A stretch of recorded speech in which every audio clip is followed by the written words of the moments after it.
దేవుడు మరొక దేవుడు లేడు అని నమ్మినటువంటి వారు ప్రతి ఒక్కరు చప్పట్లు కొట్టి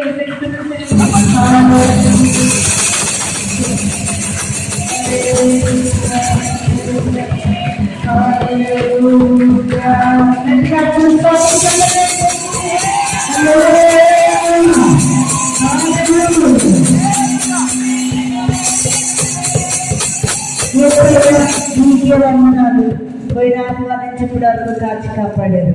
సంఘటనకు వచ్చిన బిడ్డలందరినీ దీవించి ఆశీర్వదించండి. మంచిగా వాక్యం నేర్చుకోవడానికి సహాయం చేయండి. మెస్సన్నికి బిడ్డలకు తోడుగా వచ్చి మహిమ ప్రభావం మీరే పొందమని యేసునామములో అడుగుచున్నాము తండ్రి. ఆమేన్.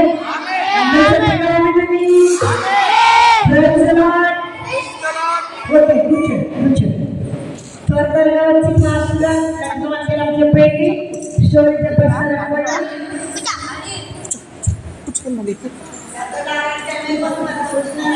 త్వరగా వాక్యం చెప్పుకొని రండి.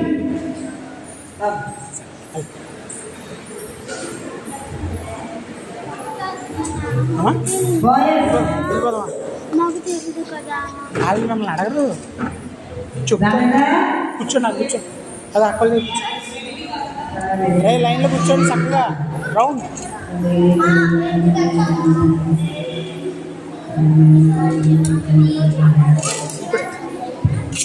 ఒక్కడ పట్టుకోండి.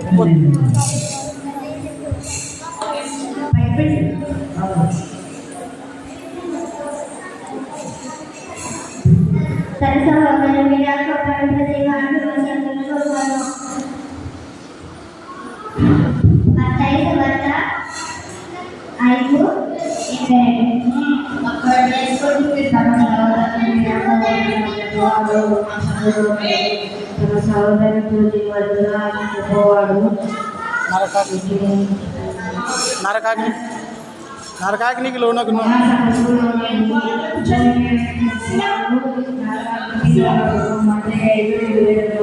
మైకెలా మూసేయకూడదు. అమ్మికి వచ్చారు.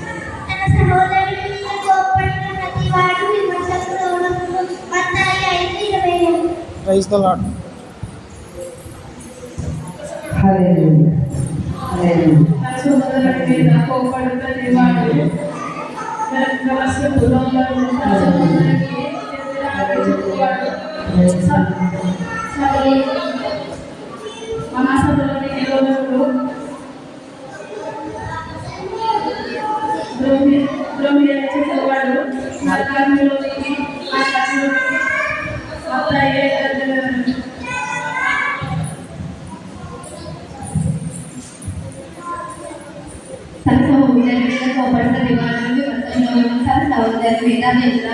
చెప్పువాడు మహాసభలో ద్రోణి అని చెప్పువాడు నాకు అన్నిలో మా తల్లి దగ్గర నేను మీతో చెప్పి చూసి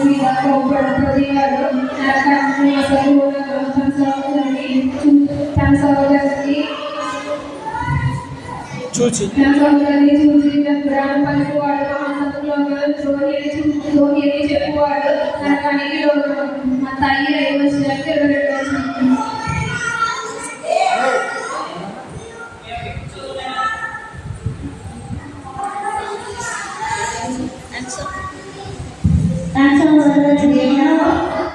బాబు ఒకసారి తన సోదరుని మీద కాపాడేవాడు.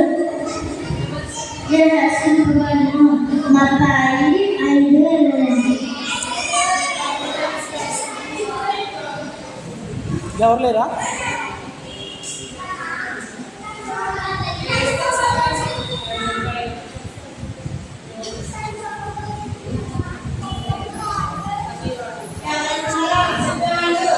ఎవరు లేరా ఇక చెప్పేవాళ్ళు?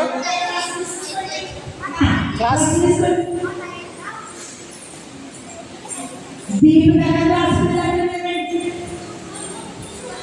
ఇంకొకటి చెప్పే పిల్లలు అక్కడ కూర్చోండి.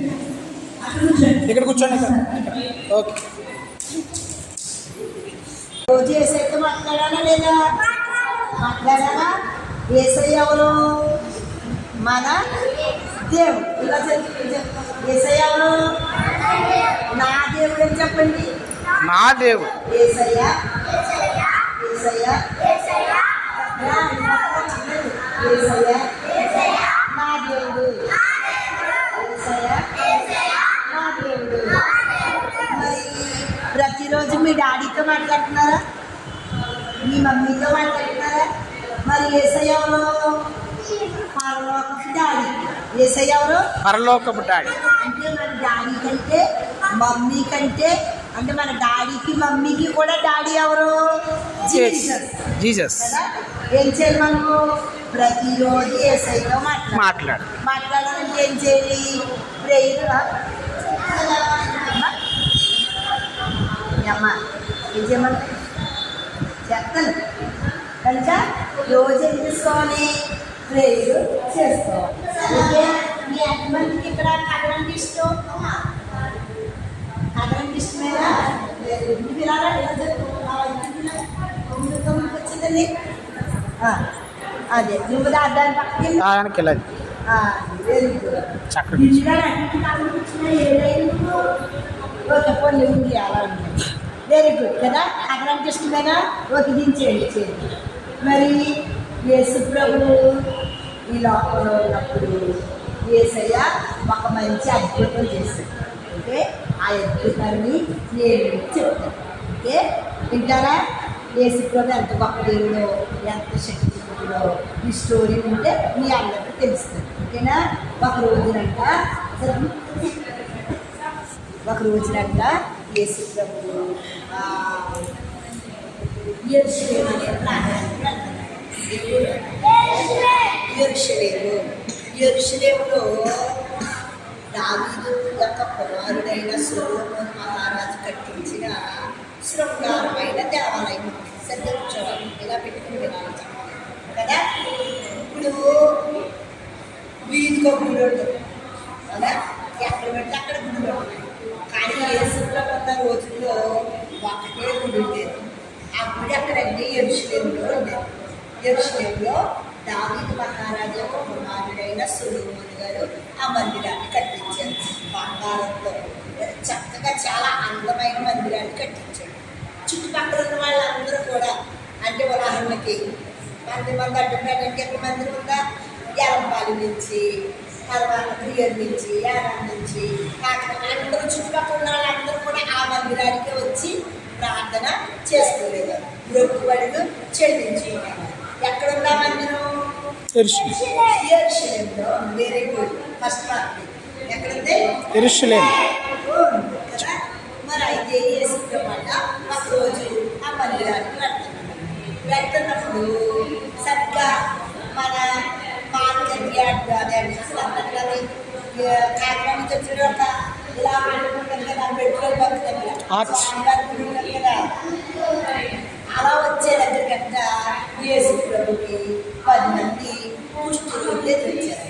ఎంతమంది? ఎంత? 10 మెంబర్స్. ఎవరు? కుష్ఠరోగి. ఇప్పుడు ఎక్కడ కనబడట్లేదు కుష్ఠరోగి. దేవుని దయ వల్ల మంచి వైద్యం వచ్చి అందరూ బాగుపడుతున్నారు. చిన్నపిల్లలకే ఆ కుష్ఠరోగం రాకుండా ఇంజక్షన్ టీకాలు ఇచ్చేస్తున్నారు. అందువల్ల జబ్బు రావట్లేదు. పూర్వకాలం ఎక్కువ మంది ఆ జబ్బుతో ఉండేవారు. ఆ జబ్బు వచ్చిన వాళ్ళు చేతులు ఇలా అంటే ఎప్పుడైనా చూసారు ఇలా అడుక్కునే వాళ్ళని? కుష్ఠరోగం వచ్చిన చేతులు ఇలా ఉంటాయి. కాళ్ళు కూడా ఇలా అయిపోతాయి. వేళ్ళు ముక్కులా లోపలిపోతాయి. స్కిన్ అంతా తలసరగా అయిపోతుంది. అంతేకాదు కురుపులు వచ్చేస్తాయి. కురుపులు వచ్చేసి చీని రసి కారుతా ఉంటుంది. రక్తం కారుతా ఉంటుంది. అందులో కురుపులు ఉంటాయట. ఆ కురుపులు తినేయడం వల్ల గాయాలైపోయి చేతులన్నీ నరాలన్నీ ఇలా కుంచుకుపోయి ఇలాగైపోయి ఇలా ఉన్నాయనుకో గిన్నె తొంగలమా సరిద్దలు ఇలా ఉంటాను అన్నం తింటామా వేళ్ళు ఎలాగంటే ఇలా పట్టుకుంటాం. ఇలా ఏం పట్టుకుంటాం? అన్నం వస్తుంది చేతులకి. చాలా కష్టం కదా. అవునా? ఇలా ఉందనుకో కోళ్ళ గంగం ఎలా పట్టుకొని మనం ఇలాగ పట్టలేం కదా. అంటే ఆ జబ్బు వచ్చిన వాళ్ళందరికీ కూడా వాళ్ళ పనులు వాళ్ళు చేసుకోవడానికి కూడా చాలా కష్టం. అంతేకాకుండా కురుపులు ఉంటాయి కదా, కురుపులు బాగా వచ్చేస్తాయి, జబ్బులు వచ్చేస్తాయి, మంట వచ్చేస్తాయి కదా, చాలా బాధపడేవారంట. అందులో పూర్వకాలం ఏమని దృష్టిలోకి చెప్పొచ్చింది, వీళ్ళు ఏదో పాపం చేశారు, చెడ్డ పనులు చేశారు, అందుకే ఈ జబ్బు వేళకి వచ్చిందని ఊళ్ళోకి రానిచ్చేవారు. అంతే కదా, ఆ జబ్బు అంటుయ్యాలి ఆయన కానీ మనం ముట్టుకున్నామనుకో మనకు జబ్బు వచ్చింది. అది తగ్గినప్పుడు ఆ ఉమ్ము ఆ గాలిలో వెళ్ళిపోయి ఆ బ్యాక్టీరియా మనకు వచ్చిందంటే జబ్బు వచ్చేస్తుంది. అందుకని ఆయన పెద్ద డబ్బు ఉన్న వాళ్ళైనా, ఎంత మంచి వాళ్ళైనా, మంత్రి గారు అయినా సరే, ముఖ్యమంత్రి అయినా సరే, అధ్యక్షులు అయినా సరే ఏం చేసేవారు, ఈ జబ్బు వచ్చిందంటే మచ్చ వస్తుంది ఫస్ట్. ఆ మచ్చని పరీక్ష చేసి ఇది కుష్ఠరోగం అనుకుని ఏం చేసేవారు, ఊరామలకి పంపేసేవారు. ఆ ఊరామల నుండి అక్కడే అన్నదెన్నో వండుకుంటారు, లేకపోతే క్యారేజీలు పంపడం, మొత్తానికి బయటే ఉండేవారు. కానీ ఊళ్ళో మనుషులు అందరినీ కలిసి ఉండడానికి ఒప్పుకునేవారు. పాపం అలాగా ఈ 10 మందిని ఎప్పుడు పంపేసారో బయటికి యేసుబాబు వస్తున్నాడంట. వీళ్ళు చూసి ఒరే యేసుబాబు చాలా మందిని బాగు చేస్తున్నాడు, కనిపిస్తున్నాడు, గుడ్డోళ్ళని చూపిస్తున్నాడు, కాళ్ళు లేదని కాళ్ళు ఇస్తున్నాడు, కాబట్టి మనం కూడా వెళ్ళి యేసుబాబు దగ్గర ప్రార్థన చేసుకుందాం, యేసుబాబుని అడుగుదాం, యేసుబాబు మాకు ఈ జబ్బు తగ్గించని అడుగుదామని అనుకుని 10 మంది యేసుబాబు దగ్గరికి వచ్చారు. అప్పుడు అన్నారంటే అసలు యేసయ్యా మమ్మలను కరుణించు అని అడిగారు.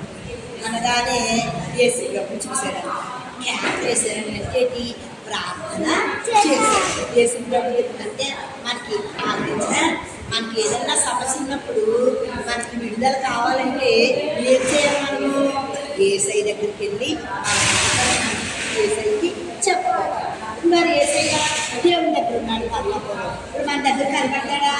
కానీ మన దగ్గర ఎలా ఉన్నాడు, ఆత్మరూపంలో ఉన్నాడు. ఇప్పుడు మన దగ్గర 2 3 నా నామం గారు ఎక్కడుంటే వారి మధ్యలో ఉంటారన్నాడు. మనం ఎక్కడున్నాం, నామం గారు. మరి యేసయ్య ఎవరిది, యేసయ్యులు నాదా కాదు కదా, ఎవరిది ఇల్లు, ఎవరిల్లు, మరి ఏసై ఇంట్లో ఏసై ఉంటాడు కదా. మరి అందుకని ఏం చేయాలి, మనకి ఏదన్నా బాధ వచ్చినా, ఏదన్నా కావాలన్నా, ఏదన్నా చెప్పుకోవాలన్నా ఏసైతో ఎక్కడ రావాలి, మందిరానికి, చర్చిలోకి వచ్చి యేసయ్య నాకు జ్వరం ఉంది, నాకు ఈ బలహీనత, నాకు ఈ సమస్యలు చెప్పినప్పుడు యేసుప్రభు ఏం చేస్తాడు, ఆయన ప్రార్థన అనిపించి విడుదల చేస్తాడు. ఆ కుష్ఠరోగులంట యేసయ్య మమ్మల్ని కరుణించేసయ్యా, మమ్మల్ని కరుణించేసయ్యా, మమ్మల్ని ఇంట్లోకి రావట్లేదయ్యా, ఊళ్ళోకి రావట్లేదయ్యా, ఈ గాయాలు ఎన్ని బాగా చెప్తాయ్యా, అన్నం తిన్నప్పుడు చేతి మంచిగా లేవయ్యా, చాలా ఇబ్బంది ఉందయ్యా, మమ్మల్ని తగ్గించయ్యా, ఈ జబ్బు తగ్గించయ్యా అని ప్రార్థన చేశారు. అప్పుడు వెంటనే యేసయ్య అలాగా మీరు వెళ్ళి మీ శరీరాన్ని అయ్యగారికి చూపించండి. బాగు చేసాడా, ప్రార్థన కూడా చేసేయ్యా, వేసినప్పుడు అనలేదు. కానీ ఏమన్నాడు, మీరు వెళ్ళి అయ్యగారికి మీ శరీరాన్ని చూపించండి అన్నాడు. అసలే కుష్ఠరోగం బయటకు వెళ్ళేశారు. ఇప్పుడు ప్రాణానికి వెళ్తుంటే రాణిస్తారా? కానీ అందరూ ఏమీ అనుమానం పడుతున్నారు, యేసయ్య అనుమానాలు వెళ్ళిపోతాం అని అందరూ బయలుదేరి గుడిలో మొదలుపెట్టారు. అప్పుడు ఆయన మధ్యలోకి వెళ్ళేసరికి జంపంగా తగ్గిపోయిందంట. ఇలాగ మా చేతి ఎలా వచ్చేసారంట, కురుపులన్నీ మాయమైపోయి ఇలాగ మంచిగా చిన్నపిల్లలు మీ శరీరం ఎంత బాగుందో అలా వచ్చేసిందంట. మంచిగా చిన్నపిల్లల మొహలా అయిపోయిందంట. వెంటనే చూసుకున్నారు, రే నాకు ఇష్టం తగ్గిపోయింది అన్నాడంట. అక్కడ 10 మంది కదా, అన్ని కూడా చూసుకుని నాకు కూడా ఇల్లు బాగా వచ్చేసారు, నాకు తగ్గిపోయింది, నాకు తగ్గిపోయింది, నాకు తగ్గిపోయింది. అందరికీ సంతోషం వచ్చేసి అయ్యి అంటారు కదా, సంతోషం వచ్చే అంటారు మీరు, అలా సంతోషపడిపోయి ఈ 9 మంది ఏం చేశారంట, ఒకళ్ళేమో ఫ్రెండ్ ఇంటికి వెళ్ళిపోయారంట, ఒకళ్ళేమో వాళ్ళ ఇంటికి వెళ్ళిపోయారంట, ఇంకోడేమో సినిమాలకు వెళ్ళిపోయాడంట, ఇంకోడేమో జబ్బు ఎక్కువ మంది చేసేస్తాడు వెళ్ళిపోయాడంట, ఇంకొకడేమో ఒరే మా పెన్నమ్మ వాళ్ళ ఇంటికి వెళ్ళి చూసి వచ్చేద్దామని అక్కడ అప్పుడు అందరూ 9 మంది అలాగే వెళ్ళిపోయారంట. ఏసయ్య ఏమన్నాడు, ఎక్కడికి వెళ్ళమన్నాడు వాళ్ళని? పాస్టర్ గారు అయ్యగారి దగ్గర వెళ్ళమన్నాడు అయ్యగారి దగ్గర అయ్యగారు ఎక్కడ ఉంటారు? చర్చిలో అయ్యగారి దగ్గరికి వెళ్ళమన్నాడు. అంటే ఎక్కడికి వెళ్ళమన్నాడు? గుడిలోకి వెళ్ళమన్నాడా? ఏసై చెప్పిన మాట వినాలా? గుడిలోకి రావాలా? మరి ఏసై బాగు చేయలేదా? బాగు చేశాడు కదా, చేసి బాగు చేసినప్పుడు ఇంకా వచ్చాయా? బాగు చేయకుండా ఎక్కడంటే వెళ్తున్నారు. బాగైపోయాక ఏం చేశారు? మళ్ళీ ఎక్కిపోయారు. గుళ్ళోకి రాకుండా ఒక్కడే వెళ్ళాడు.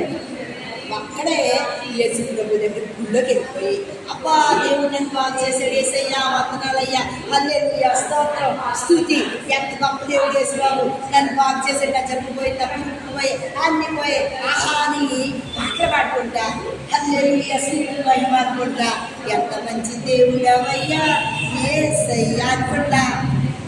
ఎక్కడికి వెళ్ళిపోయాడంట? గుడిలోకి వెళ్ళిపోయాడు. యేసుబాబు వీళ్ళందరికంటే ముందే ఎదుగులో వచ్చినాడు. ఈ 10 మంది వస్తారా రారా అని ఏం చేశాడు యేసుబాబు? ముందే గుళ్ళో కూర్చున్నాడంట. కానీ అంతమందికి దేవుడు చేసిన ఉపకారానికి కృతజ్ఞత ఉంది. ఒక్కడి 9 మంది ఎక్కడ పోయారు? బాగుపడిపోయి మాట వీళ్ళకి వెళ్ళిపోయారు. పోయారు. కానీ గుళ్ళోకి వచ్చారా? దేవుడిని కనపరిచారా? మేము 10 మంది అండి ఈ జబ్బుతో ఉన్నాము, మా ఇంట్లో వాళ్ళు మమ్మల్ని గెలిచేశారు, మా ఇంట్లో వాళ్ళు రానివ్వలేదు, ఎంత బాధపడిపోయామో. కానీ యేసుబాబు ఒక్క ప్రార్థన చేసేటప్పటికి మా జబ్బు బాగొట్టేశాడు.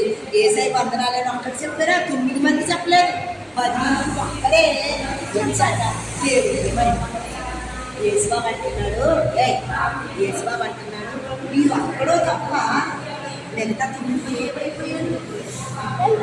దేవుడు చేసిన లేదు చేయడానికి వీళ్ళకి ఏం లేదు, చేసిన గుర్తు పెట్టుకుని వాళ్ళకి థ్యాంక్స్ చెప్పే బుద్ధి లేదు. వీళ్ళకి ఏ బుద్ధి లేదు, థ్యాంక్స్ చెప్పే బుద్ధి లేదు. మీకు ఎవరైనా స్కూల్లో పెన్సిల్ లేదు, పెన్సిల్ అడిగాడు, దిల్లు గారికి పెన్సిల్ లేదు, లక్కీ గారికి అడిగాడు, ఇది ఇచ్చాడు, ఏం చెప్పాలి? థ్యాంక్స్ అనాలా? అందరూ కొంతమంది అందరూ ఆకలేసి నీకు ఏదైనా తప్పు తెచ్చుకున్నారు, మీ ఫ్రెండ్స్ సక్కుంచి పెట్టారు, వాళ్ళు 2 గులాబీ జామున్ తెచ్చుకున్నారు, ఒక గులాబీ జామున్ పెట్టాడు, థ్యాంక్స్ అని అనాలా? అంటే థ్యాంక్స్ అంటే అర్థం ఏంటి? మరి నాకు పెట్టేవరా, నీకు వందనాలు అని చెప్పి కృతజ్ఞత చెల్లించడం. చాలామంది మేలు పొందుకుంటారు కానీ తిరిగి వాళ్ళకి యేసుబాబుకి ఎక్కడంటే ఇష్టమట? మనం పొందుకున్న మేలుకి మనం పొందుకున్న మేలుకి మంచితనానికి దేవుడికి ఏం చెప్పాలి? థ్యాంక్స్. దేవునికి థ్యాంక్స్ చెప్పడం అంటే ఏంటి? దేవుని గుడిలోకి రావడం. యాజకులకి చెప్పాలంటే దైవజనులకి, ఏంటి యేసుబాబు నాకు జబ్బు వచ్చింది, బాగు చేశాడు అయ్యారు, దేవుడు వందనాలు అని గుళ్ళో ఏం చేయాలంట? సాక్షి చెప్పాలి. మీకు చాలామందికి జబ్బు వచ్చిందా లేదా? వచ్చిందా? చాలామందికి కడుపు నొప్పి వచ్చిందా లేదా? మీలో కడుపుటి వచ్చిందా లేదా? మరి ఏసై బాగు చేశారు, సాక్షి చెప్పారా? గుళ్ళో చెప్పారా? నాకు జబ్బు వచ్చిందండి, కాదండి, ఏసై బాగు చేశారని చెప్పా ఉంటాను, మరి ఎందుకు చెప్పట్లేదు? అంటే మీకు యేసుబాబు మీద కృతజ్ఞత లేదు. ఏసై చేసిన మేలు మర్చిపోయారు. మౌనికాకి ఎంతో బలహీనం అయిపోయింది, ప్రార్థన చేస్తే దేవుడు బాగు చేశాడు, అసలు అలా బతుకుతుంది అనుకోలేదు. మరి మౌనికి ఏం చేయాలి? ఎంతో జబ్బు వచ్చేసిందండి, అన్నం కూడా తినేదంటే కాదు. మరి యేసుబాబు నాకు బాగు చేశాడు, అయ్యగారు అమ్మగారు ప్రార్థన చేశారు, మా అమ్మ మా నాన్న ప్రార్థన చేశారు, మీరు అందరూ ప్రార్థన చేశారు, నన్ను బాగు చేశారని ఏం చెప్పాలి? కృతజ్ఞత కలిగి దేవునికి థ్యాంక్స్ చెప్పాలి. దేవుడు అట అలాంటి వాళ్ళంటే యేసయ్యకి ఇష్టమంట. ఎవరంటే ఇష్టమో? చేసిన మేలు మర్చిపోకుండా థ్యాంక్స్ చెప్పేవాళ్ళంటే, దేవునిని మహిమపరిచేవారంటే, దేవునికి కృతజ్ఞత చెల్లించుకునేవారంటే దేవుడికి ఇష్టం. ఇప్పుడు దేవుడు నాకు నేను నీ జబ్బు బాగు చేశాను కాబట్టి, ఇలాగా నీ జబ్బు చేశాను కాబట్టి నాకు మీకున్న బంగారు గొలుసు ఇచ్చేయి అని అన్నాడా? అనలేదు. ఏమన్నాడు? గుళ్ళోకి వెళ్ళి Thanks. దైవజనులకి అందరికీ నువ్వు ఎలా బాగుపడ్డావో, నీకు ఎంత మంచి మేలు చేసాడో దేవుడికి చెప్పాలి. ఎన్నోసార్లు నీకు ప్రార్థన చేసుకున్నప్పుడు అడిగి నీ దేవుడిచ్చాడు. ఇచ్చాడా లేదా? చాలామందికి అమ్ముంటే నాన్నలేడు, నాన్నుంటే అమ్మలేడు. కానీ మీకు అమ్మ నాన్న ఇద్దరు ఉన్నారు. దేవుడికి ఏం చెయ్యాలి? ఏసయ్యా నాకు అమ్మనిచ్చో నాన్ననిచ్చో థ్యాంక్స్ అని చెప్పాలి. ఒకవేళ నాన్న లేకపోయినా అమ్మ ఉన్నది, అమ్మని బట్టి థ్యాంక్స్ చెప్పాలి. కొంతమందికి తిన్నాక తినలేదు, అక్కడక్కడ బయట ఆకులు పడేస్తే ఆ ఆకుల్లో ఏరుకుని తింటారు. కానీ దేవుడు మనకి ఏం చేశాడు? టిఫిన్ ఇస్తున్నాడు, మధ్యాహ్నం అన్నం ఇస్తున్నాడు, సాయంకాలం స్నాక్స్ ఇస్తున్నాడు, రాత్రికి అన్నం పెడుతున్నాడు. ఏసయ్యా నీకు థ్యాంక్స్ అయ్యా, చాలా మందికి లేదయ్యా నాకు ఇచ్చావయ్యా అని ఏసైకి ఏం చెప్పాలి? మనం థ్యాంక్స్ చెప్పాలి. ఇంకా చాలా మందికి పట్టలు లేదు, అవునా కదా? చిరిగిపోయి పట్టలేదు. అమ్మ ఒక సీరం ఇవ్వండమ్మా, ఏదన్నా కొద్దిగా బట్టి కట్టుకుంటామని అనుకుంటాం. కానీ దేవుడు మనకి మంచిగా బట్టలు ఇచ్చాడు, అవునా? అందుకే ఏం చెప్పాలి ఏసైకి? ప్రతిరోజు ఏసయ్యా నాకు బట్టలు ఇచ్చావయ్యా, నీకు థ్యాంక్స్ అయ్యా. చాలామందికి ఇల్లు లేదు ఉండదు, మనకు అద్దిల్లైనా ఉంది, కొంతమందికి అది కూడా లేదు. చెట్ల కింద, ఆ రోడ్డు దగ్గర, అక్కడ బోసుబాంబు దగ్గర ఇలా కడతారు కదా ప్లాట్ఫారం, దాని మీద పడుకుంటూ ఉంటారు కదా. కానీ వాళ్ళకంటే మనం తెలియదు, వాళ్ళకి తేమం కదా. అది దోమ గుడ్డెత్తాయి, అన్ని గుడ్డెత్తాయి, అయినా అలాగే ఉంటారు. కానీ మనం దోమ గుడ్డెత్తా ఆలోచన వేసేసుకుంటున్నాం, తేమ వేసేసుకుంటున్నాం. ఎంత గొప్ప ధన్యత ఇచ్చాడు దేవుడు. ఇవన్నిటికీ మనం ఏం చెయ్యాలి? ఏసయ్యకు ఏసయ్యా నీకు థ్యాంక్స్ ఏసయ్యా, నీకు వందనాలు ఏసయ్యా, నాకు ఇన్ని ఇచ్చావు, ఇంత మేలు చేస్తున్నావు, నిన్నెప్పుడు నేను వదిలిపెట్టిన ఏసయ్యా అని ఏం చేసుకోవాలంటే మనము దేవునికి కృతజ్ఞత చెప్పుకోవాలి. అలాంటి వారంటే ఏసయ్యకు ఇష్టము. దేవుడు ఏమన్నాడు? ప్రతి విషయమునందు చెప్పండి, ప్రతి విషయమునందు చెప్పండి, ప్రతి విషయమునందు కృతజ్ఞతాస్తుతులు